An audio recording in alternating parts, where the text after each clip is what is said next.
Ladies and gentlemen, this is Coach Gene Clemens for GiantsCountry.com looking at the Giants lining up with their projected lineup if they were to go to the three safeties defense. And this three safeties defense is something that's been really starting to make its way through the high school and the college ranks. And just like the 3-3 defense has made its way into the NFL, you can really see teams who employ a lot of nickel on obvious passing downs go to a three safety look. So, understanding how the lineup works with what the personnel that the Giants have, you can see up front it's pretty simple. Williams and Lawrence at the four techniques inside to protect the B gaps. Addison at your nose, he can two gap.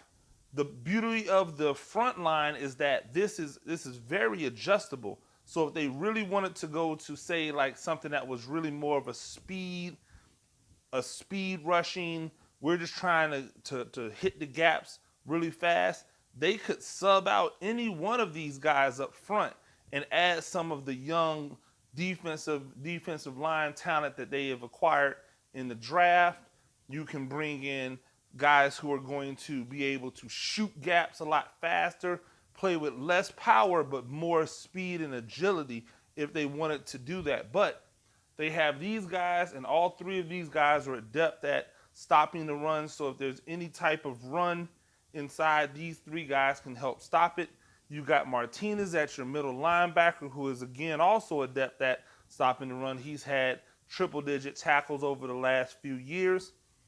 Outside of one of the X factors in here is Lorenzo Carter being able to play and apex this guy because he's good and he's athletic enough to be good in coverage. But if they decided they wanted to bring a blitz off of this, he's definitely the guy you want trying to come off the blitz. And then you had David Mayo, who just re-upped on a three-year contract, playing your other linebacker. And people might say, oh, well, why would Mayo play here and not another linebacker that was probably more athletic? Well, here's why. Because when they go to a 3-by-1 look and you need Carter to expand out with this, oops, excuse me. You gotta love it when it does that. You want Carter to expand over there.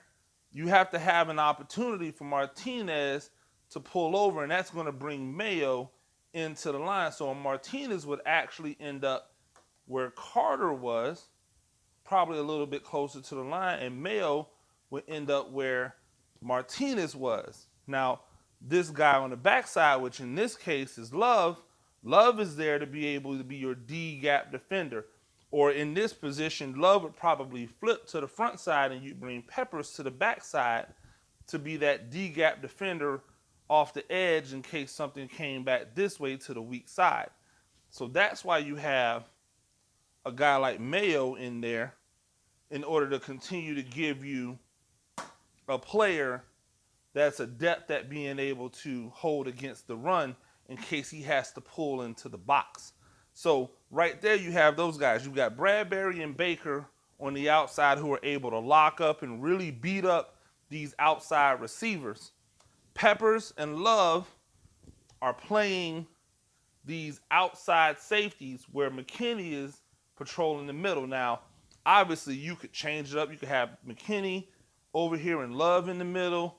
You probably want to keep Peppers out here, and I'll tell you why, because he's probably your best run defender out of the three, and so you want him to always be able to run the gap, especially if you think there's an opportunity that they may run or throw some type of screen pass out there. You want Peppers to be the guy that's coming downhill. Not necessarily that you're upset if it's Love or McKinney, but you definitely want Peppers to be that guy. So now, this is your nickel package. Now, what happens when you go to your dime? You just take a guy like Mayo out, and you actually replace Mayo with Peppers. And so now Peppers, who's adept at playing at the second level, you bring him in and then you add another safety or maybe even a cornerback hybrid out here at the third safety position. And so now, again, you continue to have the continuity. You just got a lot faster.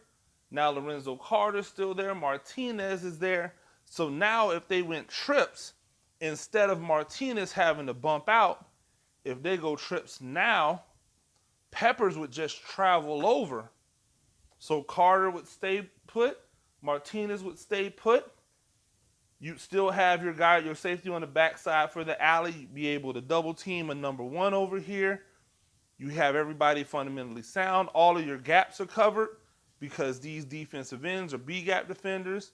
The nose has an A. The Mike has the opposite A. So all of those are defended. Your Mike also is able to make it to the C gap on any flowing plays because he's not going to hit the gap hard because you have McKinney who's playing offset the back to be able to take care of any type of action that comes underneath. Now, you might be thinking to yourself, well, he's far back, but you have to remember these are NFL caliber players. These guys cover ground so fast. You're talking about safeties that at some point in games are playing anywhere from 15 to 20 yards off the ball, and they still close on things. So with this type of versatility in the backfield and the personnel to be able to adjust and send people in, a 3-high safety look could really be a great change up for the Giants to be able to take advantage of, especially in obvious passing downs. So just some things that they can do. Again, I've been Gene Clemens. You can follow me on any social media at Gene Clemens. You can subscribe to the YouTube channel, Coach Gene Clemens. We'd love to have you. Until next time, y'all take it easy.